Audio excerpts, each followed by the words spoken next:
world's population survive in poverty, lacking the income and capabilities to live with dignity. Poverty imposes massive human suffering. It is the most pervasive violation of human rights.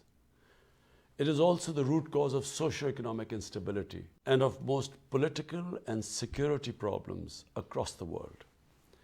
It is thus only right that poverty eradication is the first among UN's Sustainable Development Goals. Excellencies, over the past 30 years, poverty had visibly declined. However, the COVID-19 pandemic has triggered the worst global recession in over a century. 100 million people are likely to be pushed back into extreme poverty. A decade's development could be reversed.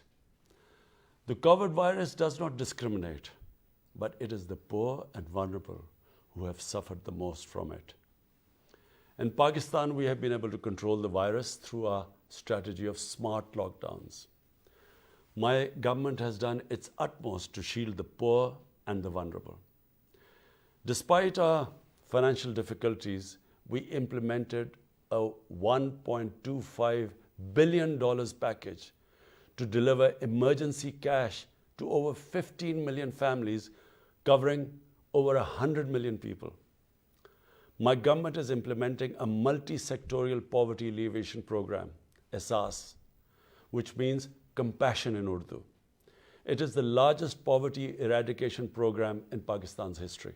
My government is committed to reducing poverty from 24.3% to 19% by 2023.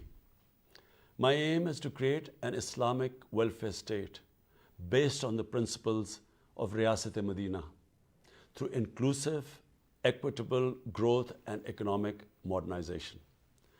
Excellencies, as the UN Secretary General has observed, inequality is the hallmark of our times. Today, the 26 richest people in the world own as much wealth as half the world's population does. The richer countries have mobilized over $10 trillion to recover from the COVID crisis. The developing countries, on the other hand, are struggling to find even a small fraction of the $2.5 trillion they need. Apart from the direct attack on poverty, we need to address its systemic causes. At the national and international levels, the structures of finance, production and trade must be made fair and equitable. The exploitation of the resources of the poor countries must stop. The illicit flows of fruits of corruption and crime must be halted, and the stolen assets returned to the countries of origin.